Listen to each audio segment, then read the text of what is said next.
কেমন হয়েছে?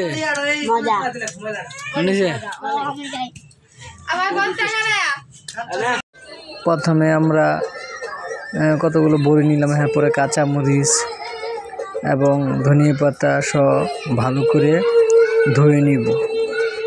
কাঁচামরিচ ধনিয়া পাতা ভরে ধুয়ে নিব। ধুয়ে নেওয়ার পর হয়ে গেলে তারপর আমরা ঢেকিতে করে ছেঁচে নিব। বড়িগুলাকে ভালো করে একটু ছেঁচে নিব। ছেঁচে নেওয়ার পরে পাত্রে রেখে দিব, রাখবো। তো এইভাবে করে সবগুলো বড়ি ছেঁচে নিব। তারপর আমাদের হয়ে গেছে বড়ি ছেঁচা। আর কিছু শসা ছিল, তো আমি 1.5 টুকরা শসা দিয়ে দিলাম। তারপর আমি কাঁচামরিচ ধনিয়া পাতা পাটাই করে ভালো করে একটু ছেঁচে নিব এবং খুব সুন্দর করে বেটে নিব। ভালো করে কাঁচামরিচ ধনিয়া পাতা বেটে নিব সুন্দর করে।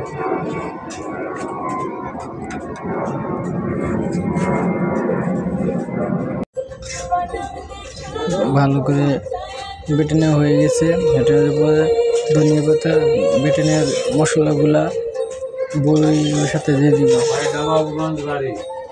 দেখেন কত সুন্দর দেখা যাচ্ছে। তারপর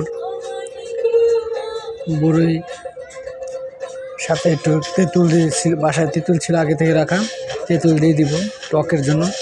পরিমাণ মতন লবণ দিয়ে দিব। লবণ দেওয়া হয়ে গেলে ভালো করে মাখিয়ে নিব। এখানে কত সুন্দর কালার চলে আসছে বড়ি ভর্তার।